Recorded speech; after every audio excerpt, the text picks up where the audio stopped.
Hey, what's up, fans? Sam here again with another flash sale video. Today's topic is very close to my heart, and it's the Seeker lineup of products. Now, I'm very rarely more than 5 meters away from a Seeker of some description.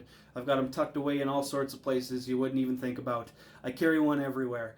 I've been collecting it since the Desert Tan edition of the Seeker 2 Pro, and ever since then. So today's topic is the Seeker 3 and the Seeker 3 Pro. Now, last flash sale, I picked up one of these beautiful things, the Seeker 3 in OD Green, which is also available during this flash sale, so please do check that out. I also purchased this Seeker 3 Pro in orange. This has become one of my favorite lights to carry around. I carry it everywhere. I'm a huge fan, and I'm excited to break it down for you.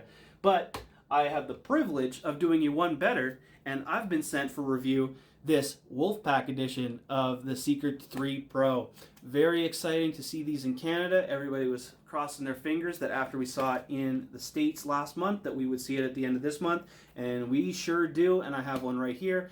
I'm going to unbox it, talk about the features, see how it compares with the other Seeker 3 and the other Seeker 3 Pro, and show you some very exciting night shots of what this thing's capable of out on the trail. So please like the video, stick around and find out. I'm so stoked to bring this to you, the Seeker 3 Pro Wolfpack Edition.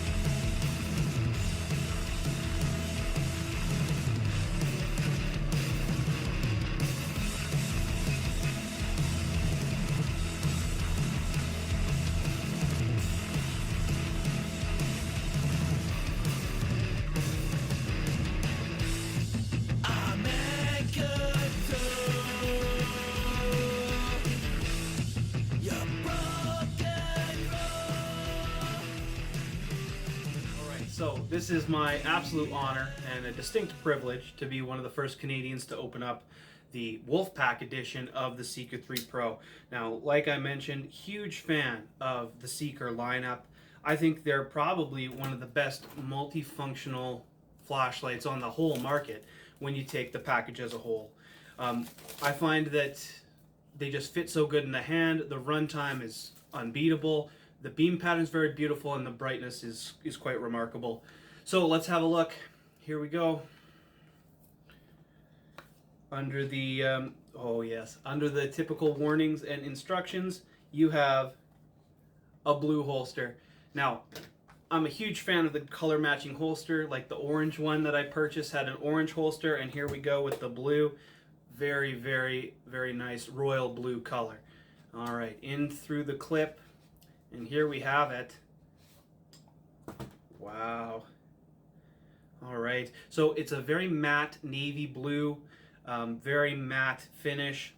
Now, instead of the rubberized grips that you get with the Seeker Pros, this one has that engraved, the Wolfpack, which, you know, it does come from the American group, but, you know, we're all one big Olight Wolfpack, aren't we? I think they're the same image on both sides. They're just the same image, just reversed. So it is quite symmetrical, and that's very pleasing. Of course, you have the rotary dial, which we're going to be talking about in more depth. This one happens to have the little letter O on it, which complements the I that I have on my orange one. So that's very exciting. Now, of course, when you get yours in the box, you're going to want to open the tail cap, remove the isolator, and fully charge it before you start playing around. But in terms of the unboxing, there you have it.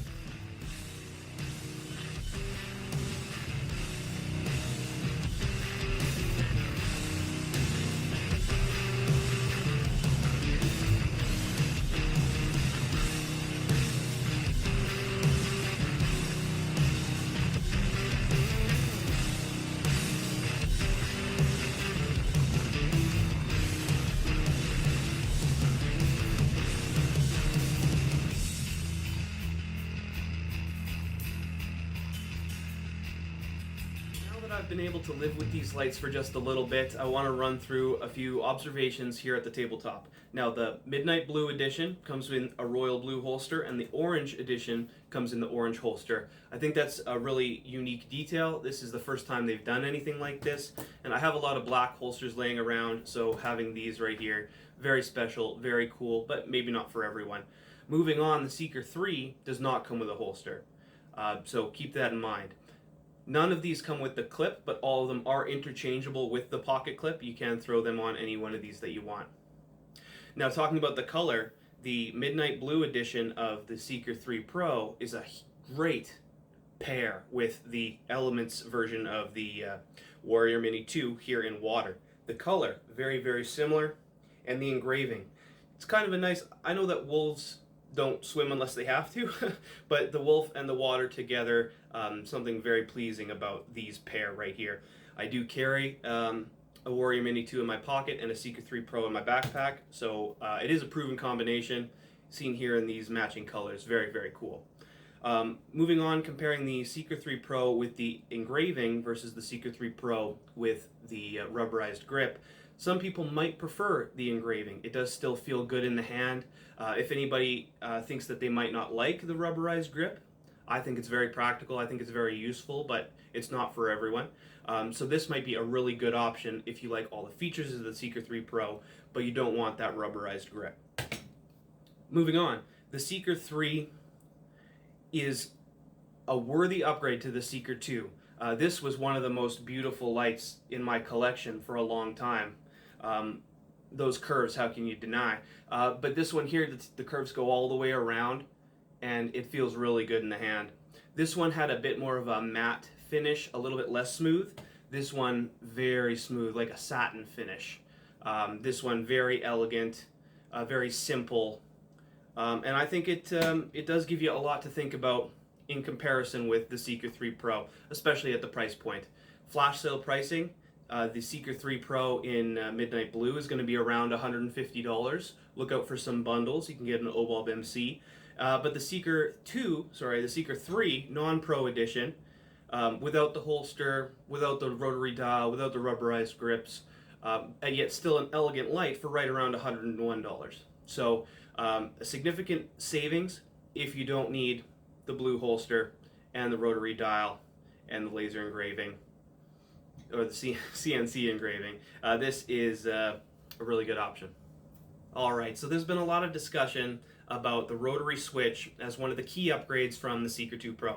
But that's not all that's going on here. You also have the addition of active thermal management and the proximity sensor, which are very valuable safety features to add to this upgraded light. The Seeker 2 Pro was not really prone to any safety problems, but to have those safety features built in, I think, is a great added value. So the active thermal management will measure the temperature of the light and be able to reduce the output to prevent the heat from building up and burning your hands. I think more safety is always better. In terms of the proximity sensor, this isn't the first Olight to come out with a proximity sensor, but it is the first Olight to build in a way to defeat that safety feature. So I will show you here, any output greater than high will trigger the proximity sensor once it gets too close. So you'll see the output drop. Now once the output drops into proximity safe mode, the rotary dial just won't work. Anytime you get away from that proximity, it will come back on. It does this every time. Now, what if you don't want it to do this? There is a way to do that. Now, anytime within 5 seconds of activating the proximity safe mode, you can double tap to bring back your full range of outputs. Now, the rotary switch will work, but the proximity sensor will not work. No matter what you do, while it stays on, you have disabled that proximity sensor. So it is the best of both worlds. It prevents accidental activations from kicking into turbo, but it does allow you to access turbo if you insist. So this is useful for if you're looking through a window and you want to cast your turbo beam through the window, you can double tap to access that turbo. Now you do have active thermal management as a fail-safe that will always bring the light back down to a more reasonable level, but I think both of these safety features are added value. Alright, so that does it for the tabletop. Now it's time to show you a few of my thoughts out on the trail where I pitted this Seeker 3 Pro against the rest of the Seeker lineup. Check it out. So we reposition and send Scout flying down the walking path here. First off, we got the Baton Pro to give you a baseline of what a handheld floodlight can do, and then we take it up a notch to the classic Seeker 2. Instantly, you see a lot more output right there. There's Scout keeping the deers away. Now we go ahead and go into turbo on the Seeker 3. You do see again that change in the it's a more neutral tint and a slightly wider beam, outputs being very similar. Back to the Seeker 2 and the Seeker 3. Okay, going up another notch, here we have the Seeker 2 Pro. I really like the tint on this one, very familiar. And then we go up to the Seeker 3 Pro.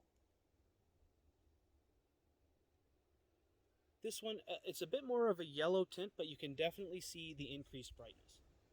Now we have the Seeker 3 Pro, starting as low as it goes,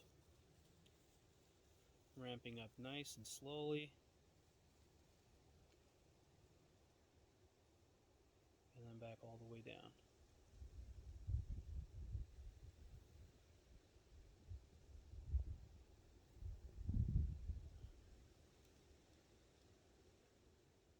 We start off in low mode of the Seeker 2 Pro, and we show you medium, and then we show you high, and then we show you turbo. So as you cycle through the modes, they are fairly abrupt, fairly imprecise. This is the way we used to live, but there's no need to live this way anymore, because now we have a constantly variable output, which I think is a very nice refinement in the mode of operation of the Seeker 3 Pro. I think there's a lot of added value in that ability. But you know, if you disagree, well, there's no reason to fight the Seeker 3 Pro, because you still have those options to cycle through in a very similar way. Almost identical, in fact. The mode selection in cycling through by press and holding is very similar that it would be to your classic Seeker 2 to which you are accustomed. Okay, so now it's time to discuss the practical conclusions of the comparison between the Seeker 2 Pro and the Seeker 3 Pro. Physically, almost identical, so it is very comforting when upgrading from one light to another to have a very similar physical form factor so that you know what you're grabbing. It feels good in the hand. Now, up next is the switch. The rotary dial, I think they've done a really good execution on this. I think they've really fine-tunability on this one is a huge upgrade versus the standard modes on the Seeker 2 Pro. You can refine your output based on how much battery you might anticipate needing in the future, or based on the exact amount of brightness that you need at the time. For anyone who has any misgivings about the lockout mode on the rotary dial, I think it's just so simple to just turn it and go, because that's how you manipulate the light, so you become accustomed to that very quickly. The other really useful feature is if you're not into the continuously variable modes, it functions exactly the same as the Seeker 2 Pro switch. Press and hold always goes to moonlight, double tap always goes to turbo, and if you're in turbo, you can double tap again to bring it back down to low mode. So the modes are very easy to find by tapping the switch, and very easy to fine tune by twisting the switch. Very good stuff there. Now, is the Seeker 2 Pro obsolete? Well, absolutely not, because it's still highly reliable, great output, great form factor. So there's no need to throw away your Seeker 2 Pro.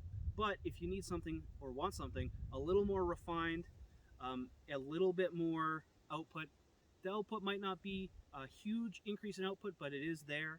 There is more output. So if you're looking for something that's a little more refined, I have no trouble recommending the Seeker 3 Pro, because I think it's a great upgrade to the Seeker 2 Pro, and I hope you share the same conclusions. Now, if you have any other questions, I am happy to answer them. Please leave comments down below. And thank you so much for watching. I want to give a shout out to Scout for keeping the deers away, and a shout out to Ashley for keeping me in focus. Have a great rest of your evening. Thank you so much. Please do subscribe.